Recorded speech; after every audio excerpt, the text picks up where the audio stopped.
అందరికీ నమస్కారం. భగవాన్ శ్రీ రమణ మహర్షుల దివ్య జీవిత మకరందం 8వ రోజుకి స్వాగతం.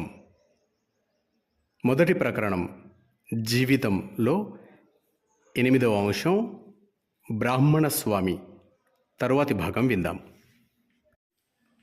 1898 డిసెంబర్లో క్రిస్టమస్ సెలవులకు పెద్ద కుమారుడు నాగస్వామితో కలిసి తల్లి అలగమ్మ అరుణాచలం వచ్చింది. తన బిడ్డ పవలకుండ్రులో ఉన్నాడని తెలిసి ఇద్దరూ కొండపైకి వెళ్ళారు. వారు వెళ్ళేసరికి స్వామి ఒక రాతి బండపై పడుకొని ఉన్నాడు. మట్టి కొట్టుకుపోయిన శరీరంతో, మాసిన కౌపీనంతో ఉన్న కన్నతల్లి కాబట్టి అతన్ని గుర్తించగలిగింది. ఆ స్థితిలో ఉన్న కొడుకును చూసి గుండె పగిలేలా ఏడ్చింది. ఇంటికి రమ్మని బతిమాలింది. కానీ స్వామి పలకలేదు, కించిత్తు కూడా చెలించలేదు. మర్నాడు ఆమె వచ్చేసరికి స్వామి జనం మధ్యలో కూర్చుని ఉన్నారు. ఆమె వారందరితో తన దయనీయ చరిత్ర చెప్పుకుని ఏడ్చింది. స్వామి చుట్టూ ఉన్నవారు ఆమె దుఃఖాన్ని చూడలేకపోయారు. వారిలో ఒకరు, స్వామి, అమ్మగారట్లా విలపిస్తూ ఉన్నారే, బదులైనా చెప్పరాదా? అవునని కానీ కాదని కానీ ఒక్క మాట చెప్పినా ఆమెకు తృప్తి కలుగుతుంది కదా. మీరు మౌనంలో ఉన్నారు కనుక ఇదిగో కాగితము, పెన్సిలు, ఏదో ఒకటి రాసి ఆమె దుఃఖాన్ని తొలగించండి అని ప్రార్థించాడు. దానికి అంగీకరించి స్వామి ఆ కాగితం మీద కర్త వారి వారి ప్రారబ్ధ కర్మానుసారం జీవులను నడిపించును, జరగనది ఎవరెంత ప్రయత్నించినను జరగదు, జరుగునది ఎవరెంత అడ్డుపెట్టినను జరగనే జరుగును, ఇది సత్యము కనుక మౌనముగా ఉండుటయే ఉత్తమము అని రాశాడు. స్వామి అరుణాచలం వచ్చాక ధ్యాన నిష్టలో, మౌనంలో ఉన్నారు. తల్లికి పైన రాసి తెలియబరిచిన విషయమే స్వామి ప్రథమ ఉపదేశం. తల్లి ప్రార్థనలు ఫలించలేదు. నిరాశతో ఇంటికి తిరిగిపోవటానికన్నా వేరే మార్గం కనిపించలేదు ఆమెకు. నాగస్వామికి సెలవులు కూడా ముగుస్తున్నాయి. దిక్కుతోచక గాయపడిన హృదయంతో అరుణాచలేశ్వరుని ఆలయానికి వెళ్ళింది. ఆ తండ్రి ముందు కన్నీళ్లతో నిలబడి, స్వామి అరుణాచలేశ్వర, ఇక వెంకటరామన్ నా బిడ్డ కాదు, నీ బిడ్డ, నీ బిడ్డను నీకు అప్పగిస్తున్నాను అంటూ వదలలేక అరుణాచలం వదిలి వెళ్ళిపోయింది. ఇంతకు పూర్వమే స్వామి తనను అరుణాచలేశ్వరునికి అర్పణ చేసుకున్నారు. ఇప్పుడు తల్లి కూడా అరుణాచలేశ్వరునికి అప్పగించింది కాబట్టి ఇక పూర్ణంగా వెంకటరామను బాధ్యత అరుణాచలేశ్వరునిదే అయ్యింది. ఆ సన్నివేశం వెంకటరామను పుట్టుకలోని అవతార రహస్యాన్ని వెల్లడి చేసే సూచనగా ఉంది. 1899 ఫిబ్రవరిలో స్వామి పవలకుండ్రు వీడి అరుణాచలం కొండపై ఉన్న విరూపాక్ష గుహకు మకాం మార్చారు. అది ఓంకార ఆకృతిలో ఉంది. వాయువు ఈ గుహలో ప్రవేశించినప్పుడు దాని చలనం వల్ల ఓంకారం వినిపిస్తుంది. దాని దగ్గరలోనే ఒక నీటి బుగ్గ ఉంది. ఇందులో విరూపాక్షదేవర సమాధి ఉంది. ఈ గుహలోనే స్వామి గిరి నివాసం ప్రారంభించారు. 9వ అంశం గిరి నివాసం, కావ్యకంఠుల రాక. విరూపాక్ష గుహకు ఎదురుగా మూలైపాల్ అంటే స్తన్య తీర్థము అనే తీర్థం ఉంది. దాంట్లో తీయని జలం సమృద్ధిగా ఉండేది. దాని పక్కన ఒక మామిడి చెట్టు ఉంది. దాని పాదం దగ్గర మామిడి గుహ అంటే చూత గుహ అనే పేరుతో ఒక గుహ ఉంది. కానీ అది నివసించడానికి అనువుగా లేదు. విరూపాక్ష గుహలో వేసవి కాలంలో గాలి రాదు, అంతేకాక వేడి కూడా ఎక్కువ, నీరు కూడా దొరికేది కాదు. స్వామిని దర్శించిన భక్తులలో శ్రీ రంగాచార్య, రామానుజాచార్య అనే సోదరులు విరూపాక్ష గుహలో ఉన్న లోపాల్ని గమనించారు. చూత గుహ మీద ఉన్న రాతిని తొలగించి గుహను విశాలం చేశారు. దానికి ముందు చిన్న గోడను కట్టి దానిలో ద్వారాన్ని, తలుపును పెట్టించారు. స్వామి ఉండటానికి వీలుగా వసతులు కల్పించారు. స్వామి వేసవి కాలంలో ఈ గుహలో ఉండేవారు.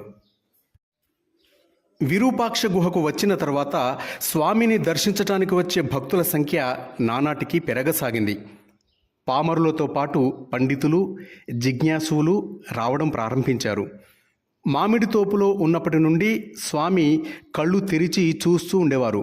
అందువల్ల మౌనంగా ఉన్నప్పటికీ భక్తుల ప్రశ్నలకు కాగితాల మీద రాసో సంజ్ఞల ద్వారానో స్వామి జవాబులిచ్చేవారు.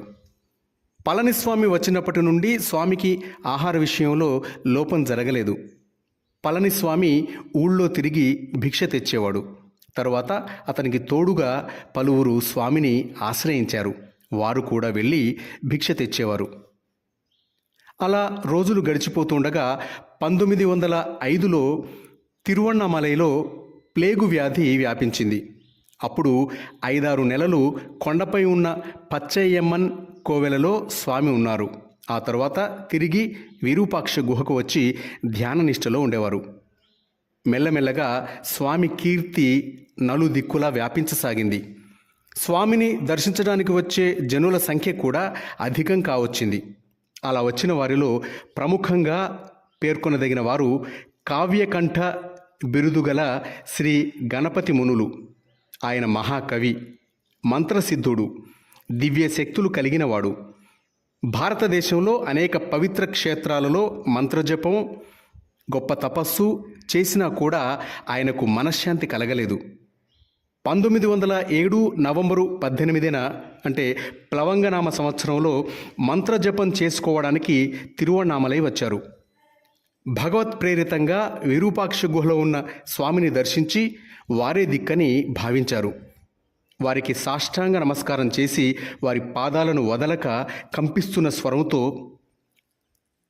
చదవవలసిందంతా చదివాను, వేదాంత శాస్త్రాన్ని తెలుసుకున్నాను, మంత్రజపం చేశాను. కానీ ఇప్పటి వరకు నాకు తపస్సంటే ఏమిటో తెలియదు.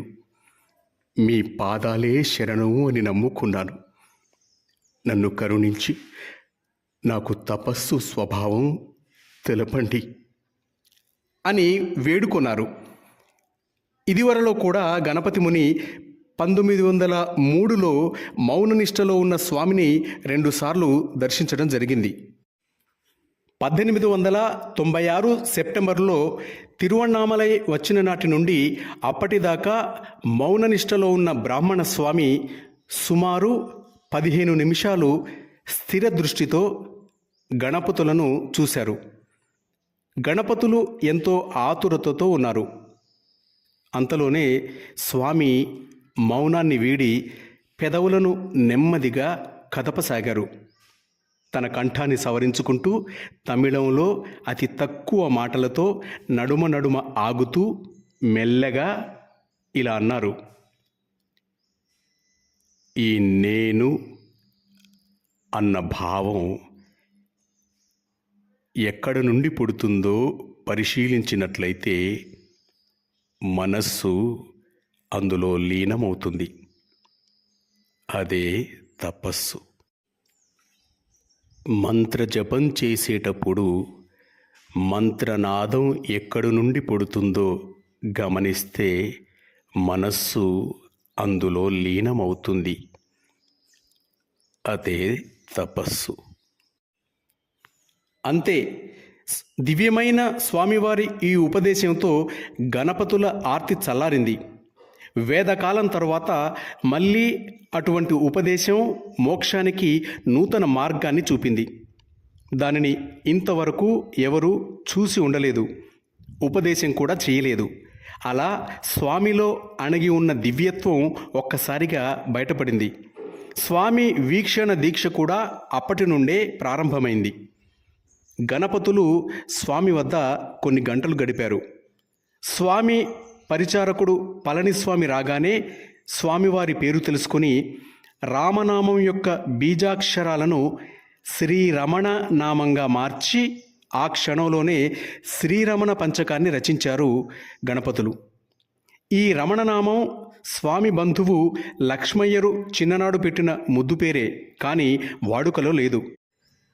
ఆ మరునాడే గణపతులు తమ శిష్యకోటికి తమకి బ్రాహ్మణస్వామి ఉపదేశాన్ని ఇచ్చారని చెప్పి శ్రీవారిని తమ శిష్యులింకా భగవాన్ శ్రీ రమణ మహర్షి అని పిలవాలని ఆదేశించారు. ఆ విధంగా ఆ పేరు క్రమక్రమంగా ప్రపంచవ్యాప్తమైంది.